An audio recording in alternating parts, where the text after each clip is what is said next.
Ouf. Oh. 5 mois de prison, de souffrance. Oh, mes Lolitas d'amour.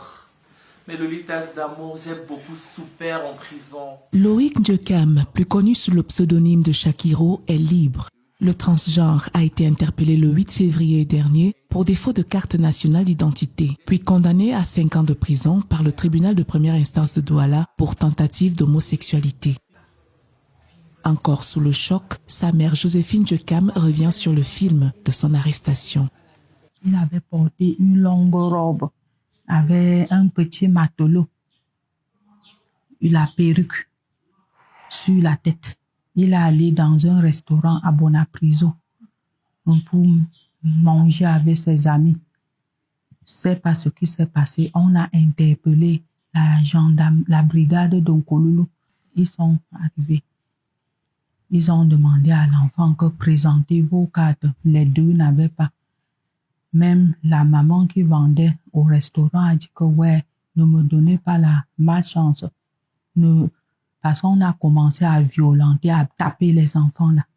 Si la joie est à son comble, la psychose l'est encore plus dans cette famille. Le souvenir de leur détention est encore très présent dans les esprits. Shakiro raconte l'horreur vécue en prison par son compagnon Patricia et lui pendant ces 5 derniers mois. Un bandit ou un criminel est mieux que quelqu'un qui entre en prison avec le motif d'homosexualité. Tu es traité comme un sous-homme. Déjà, le jour que je suis entré en prison, je suis avec Patricia, on nous a enchaînés, on nous a mis les chaînes aux pieds. On nous a tapés le même soir, enchaînés avec les cadenas. J'ai beaucoup souffert en prison et j'ai fait 2 jours avec ces chaînes. J'ai dû payer 15 000 francs pour qu'on retire les chaînes là. Je ne sortais même jamais de ma cellule. Je sortais seulement peut-être quand je vais aller me laver, parce que la douche est un peu loin de la cellule. Parce que quand je sors, les moqueries, sale pédé, sale homosexuel, je vais te tuer, je vais te poignarder. Les gens comme toi ne méritent pas d'exister. Avec toutes les femmes qu'il y a dehors, tu choisis d'être homosexuel, les phrases comme ça tous les jours, j'accouche un enfant comme toi, je vais te tuer. Nkwen Hamlet est directeur exécutif de Working for Our Wellbeing, une ONG qui milite pour les droits des LGBT. Pour lui, rien ne justifie cette arrestation. C'était carrément habité. Parce que dans le processus jusqu'à la phase de l'arrestation, jusqu'à la phase qu'ils sont envoyés en prison, il y a trop de vices.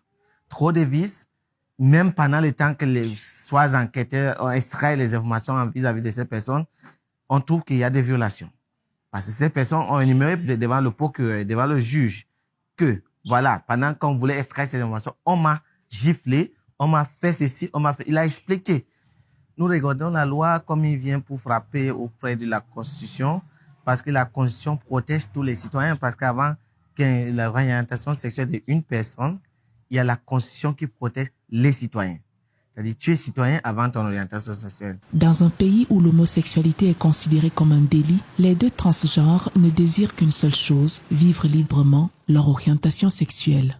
J'ai beaucoup souffert dans ma vie depuis ma tendre enfance, depuis l'école primaire, des moqueries de mes camarades de classe. Je souhaite partir de ce pays parce que ma vie est menacée ici.